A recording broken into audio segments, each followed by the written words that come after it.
สบายดีพ่อแม่พี่น้องเบิดทุกคนเด้อสบายดีตอนแรงเหลงแต่หัวค่ำนะกะพากันลงไปห้าหน่อไม้ทุกคนเลยจ้าจะกินเปิดแต่ละมื้อนี่แหละไม่ได้เปิดกินกันลงไปห้าโซนเราถ่ายเพิ่นกะแซ่หมองได้ปลาได้ประมาณจักโตได้7-8 โตเนาะกำลังดังไผ่ปิ้งปลาแล้วก็ยีต้มหน่อไม้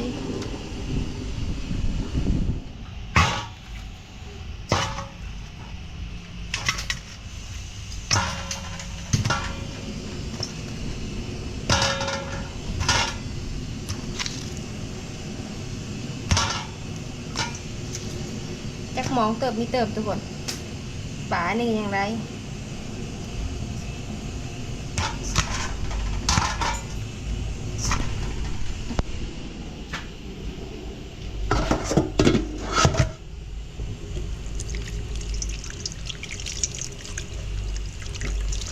ปิ้งปลา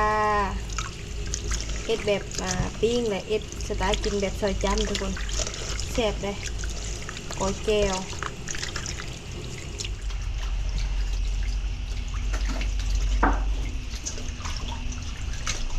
พักกับไว้ค่ะพูดก่อนเอ้าหนูจะอาบน้เปิดน้ำบ่มันมีเทิงก๊อกอันนั้น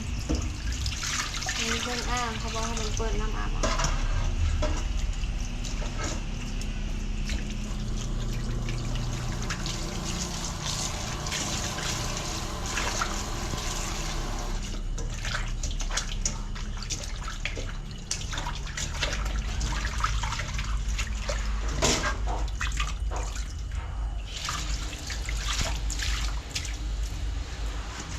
มี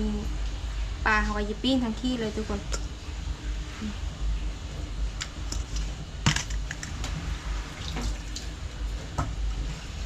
ปิ้งปลาแล้วก็จังต้มหน่อไม้นะคือสิยังทันได้กินทุกคนต้มปลาไว้กินมื้อเช้า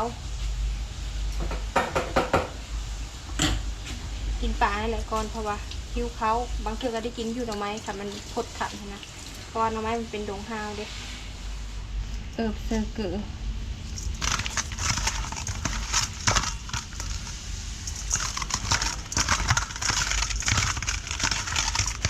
ปิ้งแบบเฮาปิ้งแบบมีไซส์เลยนะปิ้งแบบนี้เลยถ้าไฟมันติดก่อนทุกคนจังปิ้งเหยียดส้มหน่อไม้โอ้ยได้หน่อไม้เดี๋ยวโหจักเสือได้วายโลโซนมันนี่ทุกคนนี่โหจักเสือวาย10,000คือไหลจังเผา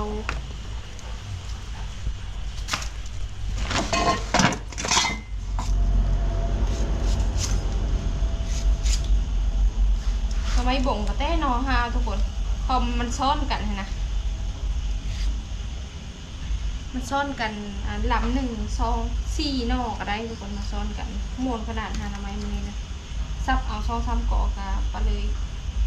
2-3 หลังกับไปเลยกิน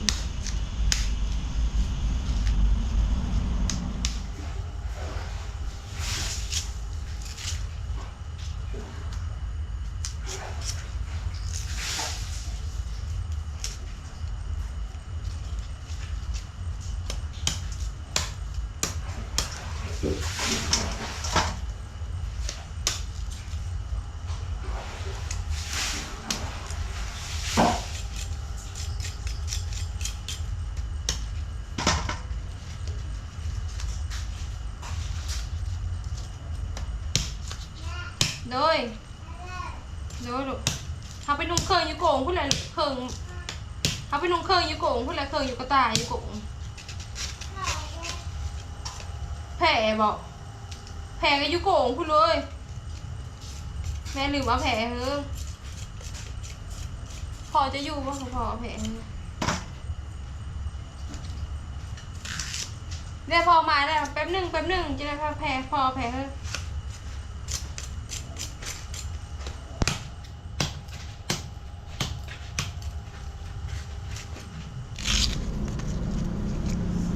น้ำไม่บ่งอยู่ได้ทุกคนแต่ว่ามันห้าวนะ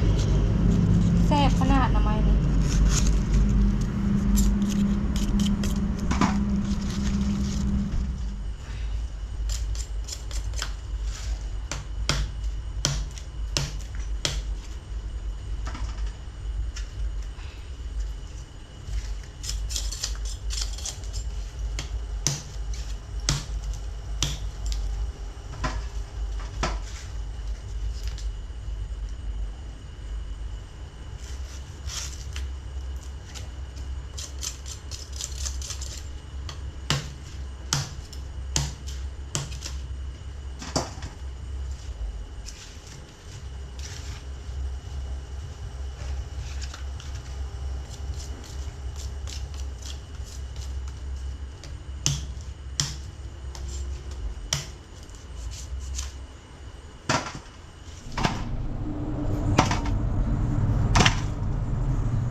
ซ้อมหน่อไม้แล้วก็จะมาปิ้งปลาแล้วก็จังจะไป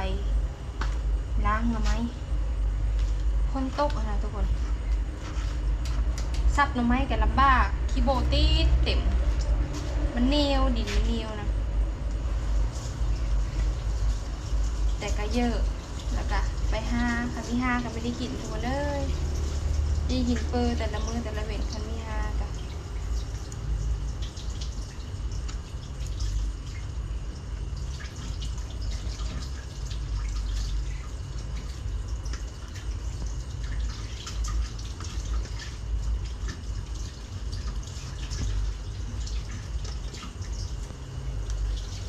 ปิ้งเลยกินแบบฮ้อนๆเลยทุกคนจะแสบปากเลยปิ้งเลยซุกเลยกินโลดนะกินแบบว่าฮ้อนๆโลดตำแจ่วเหลือก็ได้เลยเพราะว่ามันซุกเลยกินเลยมันจะแซ่บ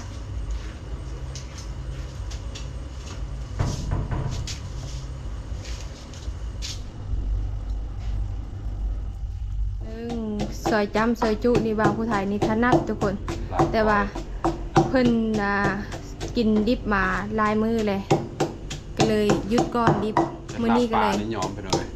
ลาบเนื้อได้อยู่ ตามเจียวคิงผักเราจะกินกับป่าทุกคนสไตล์แบบผันป่าเลยเนาะมันก็คล้ายคือกับซอยจ้ำแต่ต่างแต่ว่าเราเอาป่ามาปิ้งเราไม่ได้ซอยจ้ำอะไรทุกคนเบิ่งดูสายนอนรับเลยผู้หนึ่งก็อยู่โป่งอย่ารับทุกคนค่ำมาอย่ารับลูกเอ็ดกินหนักพ่อไม่ทันพ่อแม่กะไหวเด้อคำนะ หมูตะปลา ล้างหน่อไม้พอดีปิ้งปลาสุกแล้วก็จะต้มหน่อไม้ปลาไว้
หน่อไม้ก็ได้แต่หน่อขาวๆทุกคนเขาเลือกเอานะปลาเขาก็ใกล้จะสุกแล้วหน่อไม้ค่ะทุกคนเขาเจ้ากลับมาให้อยู่แต่เช้าไทยกับเช้าไร่ก็จะไม่ได้ซื้อกินทุกคนหน่อไม้นะใครมีจำเป็นนะเรือรอค่ะนะจะลงไปห้าเองอันนี้คือการคันเท้าห้าเองเนี่ยเขาจะเลือกเอาทุกคนอันโตที่มันแซ่บๆเขาก็เอาอันนี้นะเช้าไทยชอบเอาอยู่ในแคมโซนเขาปูค่ะนะเขาปูโซนไร่แล้วปูนะแล้วปูเอาเฮืองงูกินแล้วก็ปูเอาไม้มันอะเอามาเอ็ดโต้ทุกคนแต่วันนี้กอมันใหญ่เลยทุกคนเขาซับเอาก็ได้ แต่เศร้าไทยกะตัวเรือที่แบบมันป่งยาวขึ้นนะก็เลยป่าให้มันขึ้นเป็นไม้แต่ตัวเรือที่มันเป็นปลายแล้วก็ตัวที่มันแซ่บๆผักกะคุดเอาทุกคนมันจึงแซ่บมีคันแบบนี้นะต้ม10 หม้อกับเบิด10 หม้อทุกคนถ้าต้มไฮก็ได้ไฮถ้าว่ามีต้มไฮโฟดไฮก็ได้ไฮแบบนี้ทุกคนเพราะว่าหน่อขาวๆเนี่ยมันจะเป็นแบบหน่อที่แซ่บหวานหอมแบบกลมๆมาเลยทุกคนกินดิ้นก็แซ่บกินกับข้าวก็ดีทุกคนปลากระปิ้งทั้งขี้เลยคนบางผู้ไทยเต็มเครื่องเรียบร้อยย่างไปย่างมาจำแจวย่างไปย่างมาจำแจวอย่าเข้าทุกคนเพื่อนเต็มเครื่องเรียบร้อยผักกำผูผักเน่าแล้วก็ปีเจียวกะปิแซ่บ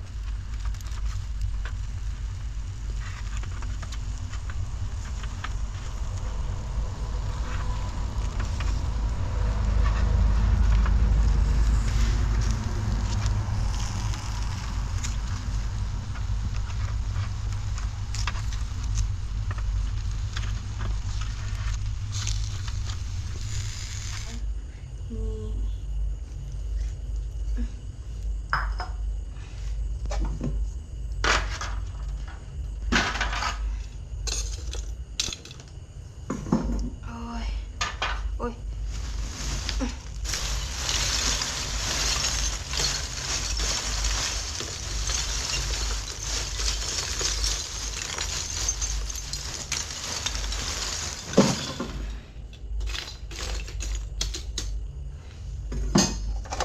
อ้ย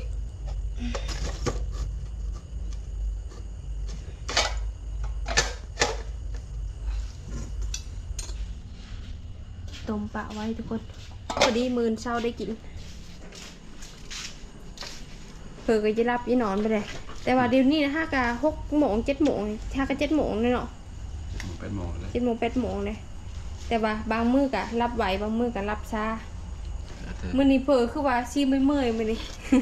ดิ้นลายบอก ดิ้นลายบ่อ้ายก็คือว่าซีเหยาๆมื้อนี้มาเด้อทุกคนนี่แหละอาหารแหล่งเฮามื้อนี้ มาเด้อ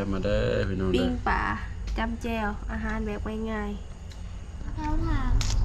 มันไม่จำหัวนะจำหัวเอ๊ะหัว ๆ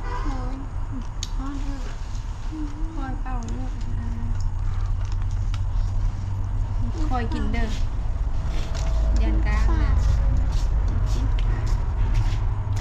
น้ำ นี่จำแจ่วอย่าจำลายแจ่วเอามาพี่ปันเข้าหนึ่ง นี่เอามามือ จำแจ่ว จำหลัก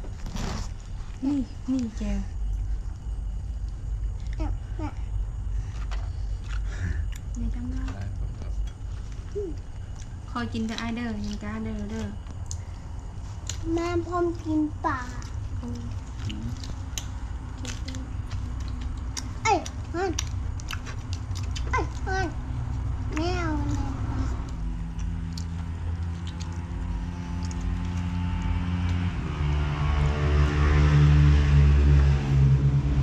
รวมมันก็เลยเนาะปลาเนาะโอ้ผักเลย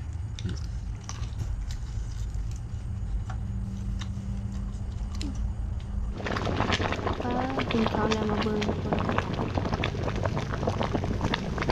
กดขับนี่เราต้มให้มันจืดๆมื้อเช้าจำแจ่วกะปิแซ่บๆ